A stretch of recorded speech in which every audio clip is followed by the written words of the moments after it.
ప్రజాపాలన ప్రభుత్వంలో ఇప్పటికే జీహెచ్ఎంసీకి నిధుల వరదలు రావడం జరిగింది. ఇందులో భాగంగానే హైసిటీ కావచ్చు, అలాగే చాలా మాన్సూన్‌కి సంబంధించిన వాటన్నిటి కూడా నిధులు రావడం జరిగింది. ఇందులో భాగంగానే జీహెచ్ఎంసీకి సంబంధించి జనరల్ బాడీ మీటింగ్ కూడా కొనసాగుతున్న నేపథ్యంలో వస్తున్న మాన్సూన్‌కి సంబంధించి కావచ్చు, అలాగే ఈఎస్ఎల్‌కి సంబంధించి అంటే వీధి లైట్లకు సంబంధించిన సమస్యలపైన పూర్తి స్థాయిలో చర్చ జరగడం జరుగుతుంది. దీనిపైన కూడా ఈఎస్ఎల్ సమస్య కావచ్చు, అలాగే మాన్సూన్‌కి సంబంధించిన ఇష్యూస్ పైన మాట్లాడడానికి మనతో పాటు మాట్లాడడానికి Rahmatnagar division corporator CN Reddy గారు. సార్ చెప్పండి, వచ్చేది మాన్సూన్, అలాగే దీంట్లో పండుగలు కూడా రావడం జరుగుతుంది. ఏదైతే బోనాలు కావచ్చు, బక్రీద్ ఇవన్నీ జరుగుతుంది. సో మీ ప్రభుత్వం కావచ్చు, జీహెచ్ఎంసీ తరఫున ఎట్లాంటి చర్యలు తీసుకోబోతున్నారు? డెఫినెట్గా మీరు చూస్తున్నారు, గత ప్రభుత్వం కంటే ఈ ప్రభుత్వం గౌరవ ముఖ్యమంత్రి వర్యులు రేవంత్ రెడ్డి గారి ఆధ్వర్యంలో జిహెచ్ఎంసీ గతంలో ఏదైతే నిర్లక్ష్యం చేయబడిందో, ముఖ్యంగా నిధుల విషయం, ఈ నిధులు ఎంతైతే జిహెచ్ఎంసీకి సరిపడా నిధులు ఉన్నాయో అంత నిధులు కేటాయించడం జరుగుతుంది. ముఖ్యంగా మనం చూసాం, గతంలో కాంట్రాక్టర్లు కూడా ధర్నాలు చేసే పొజిషన్కి అంటే పరిస్థితికి ఇక్కడ జిహెచ్ఎంసీ గేట్ల ముందు గత జనరల్ బాడీ మీటింగ్ ఆ సందర్భంలో చాలా సందర్భాలలో కాంట్రాక్టర్లు ఎవరు కూడా కొత్త పనులు చేయకపోవడం, ధర్నాలు చేయడం, ఇలాంటి పరిస్థితుల నుండి ఇప్పుడిప్పుడే ఈ ఫైనాన్షియల్గా ఏదైతే ఆర్థికంగా నిలదొక్కుంటూ ముందుకెళ్తున్నాం. ముఖ్యంగా ఈ ఏదైతే మాన్సూన్కి సంబంధించిన ఈ విషయాల్లో చాలా వరకు డివిజన్లలో పనులు జరుగుతున్నాయి. దాదాపుగా 80% పూడికతీత పనులన్నీ కూడా చేయడం జరిగింది. మిగతా పనులు కూడా చేస్తున్నారు. ఈ కాంట్రాక్టర్స్ కూడా ఏదైతే మాన్సూన్ సంబంధించినటువంటి ఏ పనికి కూడా గతంలో కాంట్రాక్టర్లు కూడా విముఖత చూపించే వాళ్ళు, ఇప్పుడు మాత్రం దాదాపుగా అన్ని కాంట్రాక్టర్స్ అసైన్ కావడం జరిగింది. ఆ పూడికతీత విషయాలు కూడా పూడికతీత పైన చేయడం జరుగుతుంది. అదేవిధంగా ఈఎస్ఎల్ ఏదైతే స్ట్రీట్ లైట్లకు సంబంధించిన విషయం ఉందో, దాదాపుగా 5,50,000 స్ట్రీట్ లైట్స్ ఈ నగరానికి ఏర్పాటు చేయడం జిహెచ్ఎంసీ పరిధిలో. వీటన్నింటిని కూడా గతంలో దాదాపుగా 5 సంవత్సరాల కాంట్రాక్ట్కి ఈఎస్ఎల్కి అప్పగించడం జరిగింది. అయితే ఈ అప్పగించే విధానంలో, వాళ్ళ కాంట్రాక్ట్ ఇచ్చే విధానంలో అవకతవకల వల్ల వారి ఈ యొక్క ప్రజలకి ఇబ్బందులు, అస్తవ్యస్త కష్టాలు పడాల్సిన పరిస్థితి ఏర్పడ్డది. ముఖ్యంగా వారి యొక్క కాంట్రాక్ట్ విషయంలో ఏంటంటే, కాంట్రాక్ట్స్ లైట్స్కి ఒకరికి ఇవ్వడం, అదేవిధంగా వైర్స్కి ఒక కాంట్రాక్ట్ ఇవ్వడం. ఈ విధంగా అంటే ఈఎస్ఎస్ఎల్ వాడు ఏమంటాడు, లైట్స్కి సంబంధం నాకు, వైర్లకు సంబంధం లేదంటాడు. ఎంసీబీ పోతే నాకు సంబంధం లేదంటాడు. అదేవిధంగా వారి యొక్క స్టాఫ్ను కూడా దాదాపుగా 5,000 లైట్స్కి ఒక స్టాఫ్ను పెడితే ఎక్కడ చేయగలుగుతారు వాళ్ళు? స్టాఫ్ మెంబర్ ఎవరు, సిబ్బంది ఎలా చేయగలుగుతారు? ఇవన్నీ అవకతవకలు ఉన్నాయి కాబట్టి ఆ యొక్క కాంట్రాక్ట్ను కూడా ఇప్పుడు ఓపెన్ టెండర్కి వెళ్ళడం జరుగుతుంది. డెఫినెట్గా ఆ ప్లేస్లో మళ్ళీ ఓపెన్ టెండర్ రానున్న 1-2 నెలల రోజుల్లో ఇప్పుడు టెండర్ ప్రక్రియ జరుగుతుంది. కొత్త కాంట్రాక్టర్కి ఇవ్వడం జరుగుతుంది. ఇందులో భాగంగా అన్నీ కూడా వైర్ కావచ్చు, ఎంసీబీ కావచ్చు, దానికి సంబంధించిన మెయింటెనెన్స్ కావచ్చు, అన్నీ కూడా ఒకటే కాంట్రాక్టర్కి ఇవ్వాలని చెప్పేసి స్టాండింగ్ కమిటీలో నిర్ణయం తీసుకోవడం జరిగింది. ఈరోజు ఈ సమావేశంలో కూడా దాని గురించి చర్చ జరుగుతుంది. ఈరోజు చర్చలో భాగంగా బిల్డ్ నౌ అని చెప్పేసి యాప్ ఉందో, డెఫినెట్గా అంటే గ్రేటర్ హైదరాబాద్ ప్రజలకే కాదు, ఈ తెలంగాణ రాష్ట్రంలో ఉన్న ప్రజలకి సరళీకృత విధానం దగ్గర చేరవేయాలనే ఉద్దేశంతో గౌరవ ముఖ్యమంత్రి వర్యులు రేవంత్ రెడ్డి గారి ఆధ్వర్యంలో బిల్డ్ నౌ రూపొందించడం జరిగింది. దీని ముఖ్య ఉద్దేశం, ఎవరు కూడా ఇప్పుడున్న రోజుల్లో చాలామంది ఆఫీసర్ చుట్టూ తిరగడం, ఈ కార్యాలయాల చుట్టూ తిరగడం, ఇదంతా సమయం వృధా అవుతుంది. కాబట్టి వాళ్ళ మొబైల్లోనే డౌన్లోడ్ చేసుకొని దాంట్లోనే పర్మిషన్కి అప్లై చేసుకోవడం అనేది ఈ యొక్క విధానం. దీనిలో అప్లై చేసుకున్న తర్వాత 15 డేస్లోనే సంబంధిత డాక్యుమెంట్లు అన్నీ ఉన్నట్లయితే 15 డేస్లోనే పర్మిషన్ ఇవ్వడం జరుగుతుంది. ఏదైనా డాక్యుమెంట్స్ లేనట్లయితే దానికి సంబంధించినటువంటి మెసేజ్ వాట్సాప్ ద్వారా సంబంధిత అప్లికేషన్ అంటే లబ్ధిదారుడు ఎవరు ఉన్నారో వారికి అందరికీ మెసేజ్ వెళ్ళే విధంగా ఇది రూపొందించడం జరిగింది.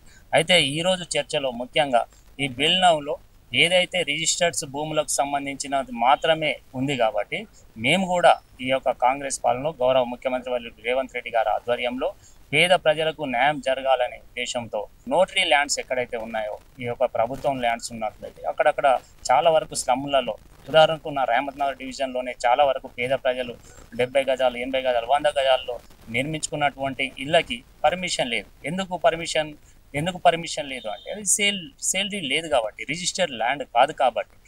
సో అలాంటి వాటికి కూడా ఒక విధానం తీసుకురావాలి. ఈ పేద ప్రజలను కూడా దృష్టిలో పెట్టుకొని దానికి కూడా స్థానం కల్పించాలని చెప్పేసి కోరడం జరిగింది.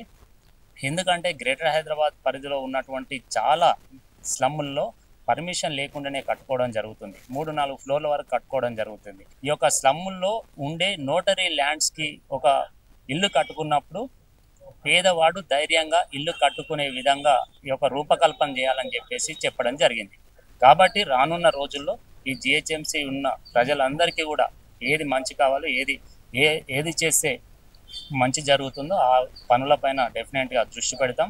డెఫినెట్గా గ్రేటర్ హైదరాబాద్ ప్రజలకు మేలు చేసే విధంగా గౌరవ ముఖ్యమంత్రి వర్యులు రేవంత్ రెడ్డి గారు ఏదైతే సంకల్పంతో ముందుకెళ్తున్నారో ఆ లక్ష్య సాధనలో డెఫినెట్గా జిహెచ్ఎంసీ పాత్ర ఉంటుంది. డెఫినెట్గా ఈ అన్ని పనులు కూడా చేస్తాం. గతంలో మీరు కార్పొరేటర్గా ఉన్నప్పుడు కావచ్చు, అలాగే గత ప్రభుత్వ హయాంలో కార్పొరేటర్లను కావచ్చు, మేయర్లను కావచ్చు, వీళ్ళందరినీ కూడా పరిగణలోకి తీసుకోకుండానే పనులు జరిగేటి. దానికి సంబంధించి అంటే ఒక పక్క రెడ్ జోన్కి సంబంధించి ఒకరికి గుత్తేదారికి ఇచ్చేవాళ్ళు, ఎల్బీ నగర్కి సంబంధించి ఒక గుత్తేదారికి ఇచ్చేవారు. అంటే కార్పొరేటర్ కావచ్చు మిగతా వారికి తెలిసే ఇష్యూ కనబడకపోయాడు. ఇప్పుడు అట్లాంటి సిచ్యువేషన్ కనబడుతుంది మీ ప్రభుత్వం. ఇది ప్రజాపాలన, ప్రజాప్రభుత్వం. ఇక్కడ అధికారులను సమన్వయం చేసుకొని ఏదైతే కార్పొరేటర్లు గెలిచారో ఆ కార్పొరేటర్లను అధికారులను సమన్వయం చేస్తూ ముందుకెళ్తున్నాం. మీరు చూశారు గౌరవ మేయర్ గారు ఎల్బీ నగర్లో మొన్న 4-5 రివ్యూ మీటింగ్స్ కూడా పెట్టడం జరిగింది. అంటే ఎల్బీ నగర్లో మా కార్పొరేటర్ ఒకరిద్దరు ఉన్నా కూడా, ఎక్కువ వేరే పార్టీకి సంబంధించిన కార్పొరేటర్లు ఉన్నా కూడా మేము ఎక్కడ కూడా కార్పొరేటర్లను భాగస్వామ్యం చేయాలి, ఈ గ్రేటర్ హైదరాబాద్ ప్రజల్లో కావలసిన మౌలిక సదుపాయాల గురించి ఆలోచిస్తున్నారే తప్ప ఈ ప్రభుత్వం గురించి అలా ఆలోచించడం ఎక్కడ కూడా లేదు. డెఫినెట్గా అందరు కార్పొరేటర్లు పార్టీ ఏదైనప్పటికీ కూడా ప్రజా సమస్యలను పరిష్కరించే విషయాలపైనే శ్రద్ధ ఉంటుంది తప్ప పార్టీలు అలాంటిది ఎక్కడ కూడా పరిగణలోకి తీసుకోవట్లేదు. డెఫినెట్గా సమస్యలు పరిష్కరించడమే ముఖ్య ఉద్దేశం. అలాగే మొన్న స్టాండింగ్ కమిటీ ఎన్నికల్లో కూడా BRS party working president KTR కూడా ఒక మాట అనడం జరిగింది, ఓటు వేయద్దు, ఓటు వేస్తే మాత్రం వారిపైన చర్య తీసుకుంటామని. అంటే ప్రజలు మిమ్మల్ని ఎన్నుకున్నారు, మీరు దాన్ని అవాయిడ్ చేస్తే చేయండి, కానీ ఇట్లా మాట్లాడితే రేపు మీకు ఓటేసే ప్రజలు ఏమనుకుంటారు? డెఫినెట్గా, ఎందుకంటే మరి బీఆర్ఎస్ అంటేనే అదొక అప్రజాస్వామికం, మరి ఈ రాజ్యం, ఆ రాజ్యానికి ఒక చక్రవర్తి అనే విధంగా వాళ్ళు ఎప్పుడు కూడా అదే భ్రమలో ఉంటారు. వాళ్ళకి ఈ ప్రజా వ్యవస్థ పైన, ప్రజాస్వామ్యం పైన, ఈ రాజ్యాంగం పైన, బాబాసాహెబ్ అంబేద్కర్ గారు రచించిన ఈ రాజ్యాంగం పైన ఎక్కడ కూడా వాళ్ళకి ఒక నమ్మకం లేదు. ఎందుకంటే వారు ఎలక్షన్లో ఎన్నిక కాబడితేనే అది రాజ్యాంగం, వారు ఓడిపోతే అది రాజ్యాంగం కాదు. అది ఎన్నిక కాబడ్డ కొత్త వ్యక్తులు ఎవరున్నా కూడా పార్టీ కాదు. ఎందుకంటే ఒక చక్రవర్తి రాజ్యాన్ని పరిపాలించిన భ్రమలోనే ఇంకా టీఆర్ఎస్ వాళ్ళు ఉన్నారు తప్ప ఇప్పటికి కూడా వాళ్ళు ఓడిపోయాం, ప్రతిపక్షంలో ఉన్నాం, ఈ ప్రజలకు ప్రతిపక్షంలో ఉండి కూడా ఏదైనా కావాల్సిన సమస్యలపై పోరాడాలనేది ఓపిక లేదు.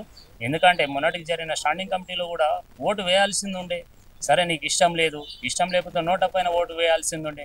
ఇది ప్రజాస్వామ్యాన్ని కూని చేసే దానిలో భాగమే. ఎందుకంటే వాళ్ళు ప్రజాస్వామ్యం పైన, ప్రజాస్వామ్య విలువల పైన వాళ్ళకి ఎలాంటి నమ్మకం లేదు.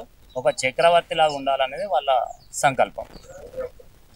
సో మొత్తంగా చూసుకున్నట్టయితే మాన్సూన్ ప్రిపేర్నెస్ కావచ్చు, అలాగే వీధి లైట్లకు సంబంధించి కూడా అన్ని అటు ఇష్యూస్ పైన కూడా అన్ని కూలంకషంగా చర్చించామని చెప్పేసి కూడా ప్రజలకు ఎట్లాంటి ఇబ్బంది లేకుండా మా ప్రభుత్వం కావచ్చు, అలాగే మేయర్ గారి ఆధ్వర్యంలో అన్ని చర్యలు తీసుకుంటామని కూడా సీఎం రెడ్డి గారు చెప్పడం జరిగింది. ప్రభాకర్తో గణేష్, సమయం టీవీ, హైదరాబాద్.